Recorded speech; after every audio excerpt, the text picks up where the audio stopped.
कहानी की शुरुआत होती है ग्रेस स्टेवर्ट से, जो अपने दो छोटे बच्चे एनी और निकोल्स के साथ एक विशाल लेकिन वीरान हवेली में रहते हैं। हवेली के चारों ओर घना कोहरा, ऊंचे पेड़ और एक रहस्यमयी खामोशी होती है। ग्रेस के बच्चे एक रेयर बीमारी से पीड़ित हैं, फोटोसेंसिटिविटी, यानी उन्हें धूप में एलर्जी होती है। इसलिए हवेली के हर कमरे में मोटे पर्दे और बंद खिड़कियां होती हैं, एक भी रोशनी अंदर नहीं आ सकती। ग्रेस एक सख्त लेकिन धार्मिक माँ है, अपने बच्चों को ईश्वर, बाइबल और नियमों के अनुसार पालन करती है। उनका पति चार्ल्स, जो युद्ध में गया होता है और कई सालों से वापस नहीं आया, और यहीं से आता है कहानी में पहला रहस्य है। ग्रेस के पुराने नौकर अचानक बिन बताए गायब हो जाते हैं और फिर कुछ दिनों बाद 3 नए नौकर आते हैं, लेकिन ग्रेस को लगता है कि ये नौकर कुछ छिपा रहे हैं। और फिर घर में शुरू होती हैं अजीब घटनाएं। एनी कहती है उसने विक्टर नाम के एक बच्चे को देखा है जो अजीब सा दिखता है। ग्रेस उसे उसकी कल्पना मानती है, पर निकोल्स भी डरने लगता है। फिर अचानक ग्रेस को सुनाई देने लगती है बंद दरवाजे की आवाजें, फर्श पर कदमों की आहट।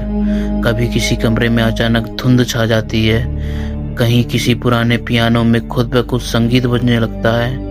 ग्रेस हर बार सबूत ढूंढने की कोशिश करती है, पर नौकर चुप रहते हैं और बच्चे डरे रहते हैं। एक रात एनी अपनी माँ से कहती है वो लोग हमें देख सकते हैं पर हम उन्हें नहीं देख सकते। ग्रेस गुस्से में एनी को थप्पड़ मार देती है, लेकिन अब वो खुद भी डरने लगती है। कुछ समय बाद ग्रेस को जंगल में उसका पति चार्ल्स मिलता है। वो खोया हुआ सा और चुप होता है। वो हवेली में आता है, बच्चों से मिलता है, पर उसकी आंखों में कोई रोशनी नहीं होती। ग्रेस पूछती है तुमने हमें क्यों छोड़ा, इतने साल तक तुम कहाँ थे? पर चार्ली कोई जवाब नहीं देता और बस कहता है मुझे अपने युद्ध के साथियों के पास लौटना है। और अगली सुबह वो बिना कुछ कहे गायब हो जाता है।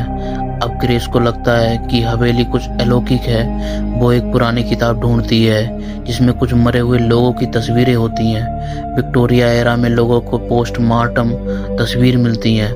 मिसेस सिल उसे देखकर कहती है हर घर का अतीत होता है, कुछ बीते हुए तो कुछ अब के।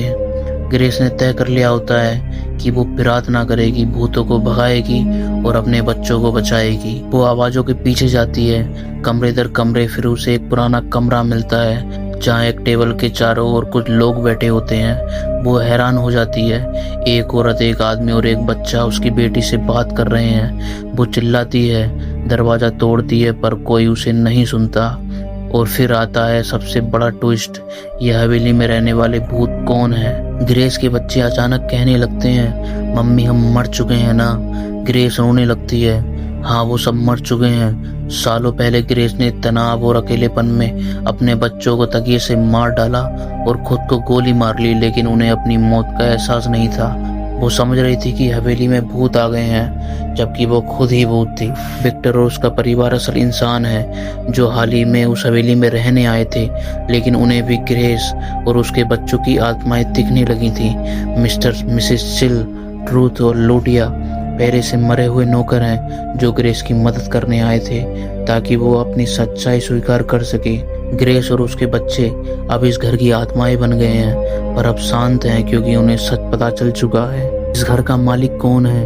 हर जगह कुछ ना कुछ बाकी रहता है, यादें, परछाइयां, कभी कभी आत्माएं। द अदर सिर्फ एक हॉरर फिल्म नहीं, ये एक ट्रेजरी स्टोरी, मात्र पागलपन और एक मोक्ष है। इस फिल्म ने साबित किया है कि सस्पेंस और शॉक के ट्विस्ट बिना ज्यादा सीजीआई के भी दर्शकों को हिला सकते हैं। अगर आपको ये कहानी पसंद आई हो तो वीडियो को लाइक करें और ऐसी ही हॉरर एक्सप्लेन फिल्मों के लिए चैनल से जरूर जुड़ें ताकि हम आपके लिए ऐसी पसंदीदा और मजेदार फिल्मों को और एक्सप्लेन कर सकें।